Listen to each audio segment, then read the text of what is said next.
Assalamualaikum warahmatullahi wabarakatuh. Perkenalkan, nama saya Abdi Karyanto, mahasiswa PPG dalam jabatan kategori 1 angkatan 2 di LPTK Universitas Negeri Malang.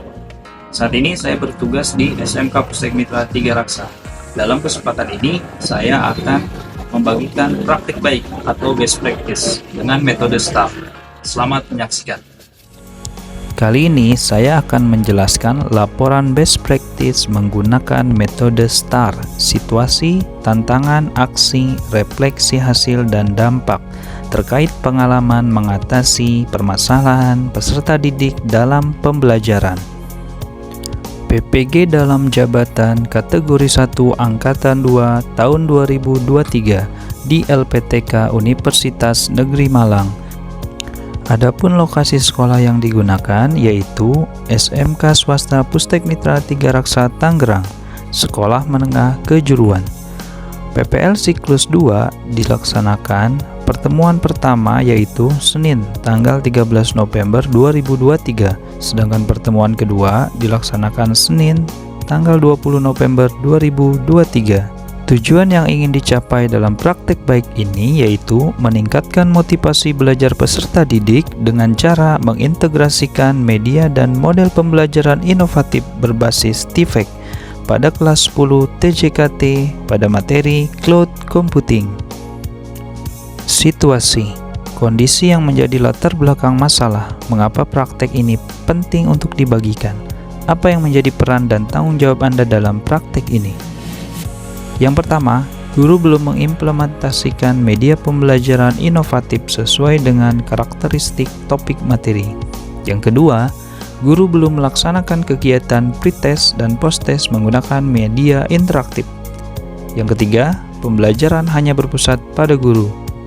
Yang terakhir, model dan strategi pembelajaran yang digunakan kurang tepat. Praktek pembelajaran ini penting untuk dibagikan karena 1. Dapat meningkatkan motivasi belajar peserta didik. 2. Guru dan siswa dapat terbiasa dengan penggunaan teknologi dalam pembelajaran. Dan 3. Diharapkan praktek ini bisa menjadi inspirasi bagi rekan guru lainnya. Peran dan tanggung jawab saya dalam praktek ini adalah: dalam kegiatan PPG ini, peran saya dalam melaksanakan PPL siklus 2 yang ternyata menjadi alternatif solusi bagi masalah-masalah yang saya hadapi.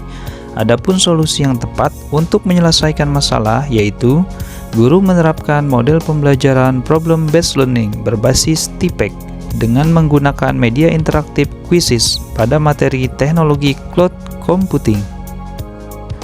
Tantangan. Lalu apa saja yang menjadi tantangan yang dihadapi guru dalam situasi yang telah dianalisis? Pertama, membutuhkan persiapan lebih untuk menyiapkan alat, bahan, dan media pembelajaran.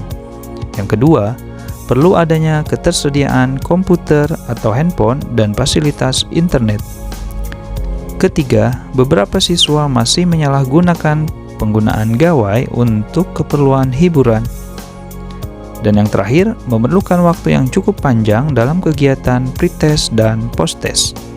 Aksi guru. Langkah-langkah apa saja yang dilakukan untuk menghadapi tantangan? 1. Guru melaksanakan kegiatan sesuai sintak problem based learning. 2. Guru menyiapkan media interaktif dalam setiap pembelajaran. 3. Guru memfasilitasi ketersediaan internet jika peserta didik tidak memiliki kuota.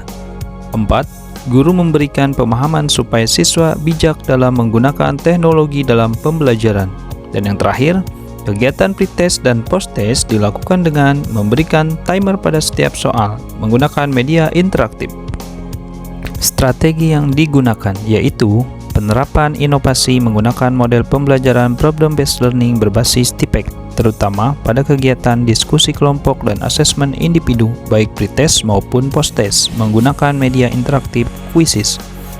Hal itu akan mendorong siswa untuk mendalami materi pelajaran dengan cara yang lebih menarik. Siswa menjadi terbiasa menggunakan teknologi dalam pembelajaran. Siswa juga dituntut mencari solusi untuk masalah yang kompleks. Siswa belajar untuk berani mengutarakan pendapat, mengidentifikasi masalah, dan merumuskan solusi yang masuk akal. Siswa diajarkan untuk berkolaborasi, berbagi ide, dan mereka belajar cara bekerja sama dan berbagi tugas untuk mencapai tujuan bersama. Lalu, bagaimana prosesnya? Proses yang dilakukan untuk pelaksanaan PPL siklus 2 yaitu menyiapkan perangkat pembelajaran seperti modul ajar atau RPP, bahan ajar, merancang media pembelajaran melalui Google Sites, menyajikan video pembelajaran, membuat ILKPD, dan melaksanakan kegiatan pretest dan posttest melalui kuis interaktif Quizizz, serta menyusun kisi-kisi, instrumen, dan rubrik penilaian. Lalu, siapa saja yang terlibat dalam aksi PPL ini? 1. Peserta didik sebagai pusat pembelajaran. 2. Guru sebagai fasilitator. 3. Kepala sekolah yang mendukung kegiatan PPL. 4. Dosen dan guru pamong sebagai pembimbing dalam proses melaksanakan PPL. Dan yang terakhir, teman sejawat sebagai observer. Refleksi. Dampak dari aksi dari langkah-langkah yang dilakukan. Pertama, dapat meningkatkan motivasi dan minat belajar peserta didik dalam pembelajaran. Kedua, guru dapat melakukan penilaian dan review soal dengan cepat pada kegiatan asesmen individu.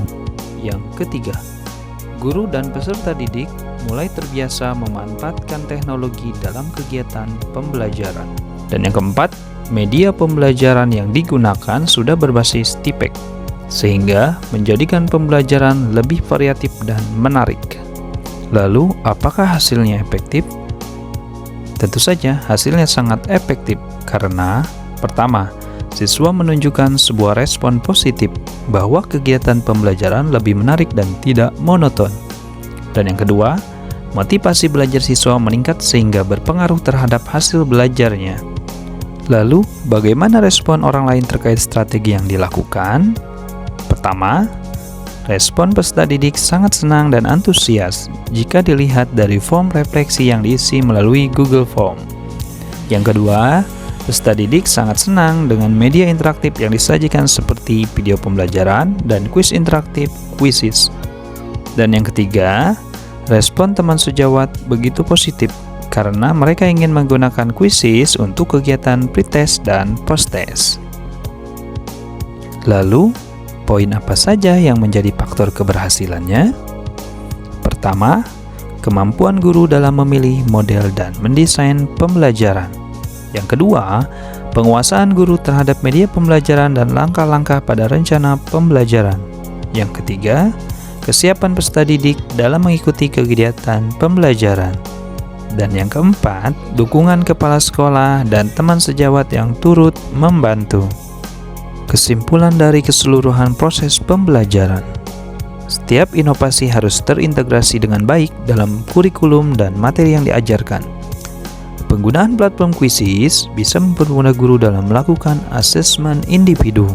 Selain itu, kesesuaian strategi pembelajaran seperti pemilihan model pembelajaran yang tepat dan media pembelajaran interaktif bisa membuat peserta didik termotivasi dalam mengikuti pembelajaran dan mendapatkan nilai lebih baik. Sekian penjelasan baik practice menggunakan metode STAR. Mudah-mudahan bermanfaat. Terima kasih.